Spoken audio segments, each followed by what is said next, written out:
Magandang umaga mga ka-happy hour. Narito ang mga balita para sa MBC TV Network News Update, 9 AM edition. Senator Bongo, hanggang kamatayan po ang aking commitment sa kanya. Ito ang mensahe ni Senator Bongo kay dating Pangulong Rodrigo Duterte, na aalagaan niya ito at pinasinungalingan niya ang mga kumakalat na ulat sa TikTok, na patay na ang dating Pangulo. Sa mga nagpapakalat sa TikTok na merong masamang balita kay former President Duterte, hindi po yun totoo. He is alive and kicking at binabati kayo.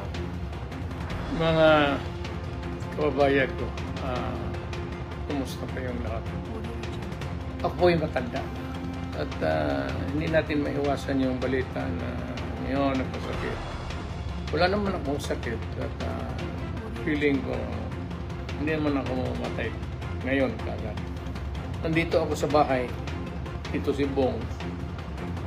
Ako retired na, makita ko Bong yung maliit ko na bahay.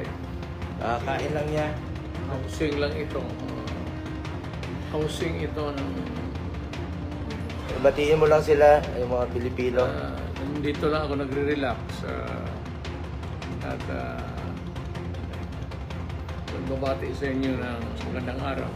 Pinasinungalingan ni Go ang mga kumakalat na ulat sa TikTok, na patay na si Duterte. Sabi ni Go sa kanyang Facebook Live kahapon, sa kanyang sariling paraan, tututukan niya ang kalusugan ng dating Pangulo dahil ito raw ang kanyang commitment kay Duterte. Samantala, isang airport cleaner sa NAIA Terminal 3, nasa higit 1 milyong piso na nakapulot ng medyas.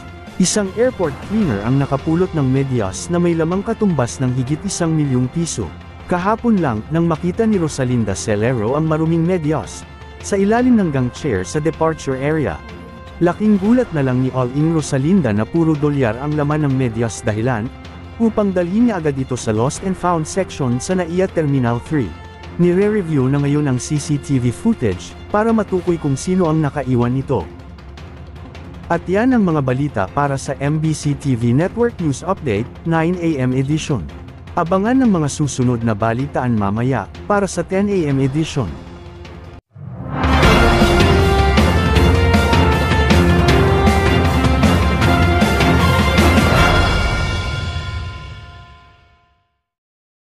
Mga ka-happy hour, kung gusto mong manood ang mga balita sa MBC TV Network News Update, mag-subscribe sa aming YouTube channel, i-like ang aming Facebook page, at i-follow sa aming TikTok account.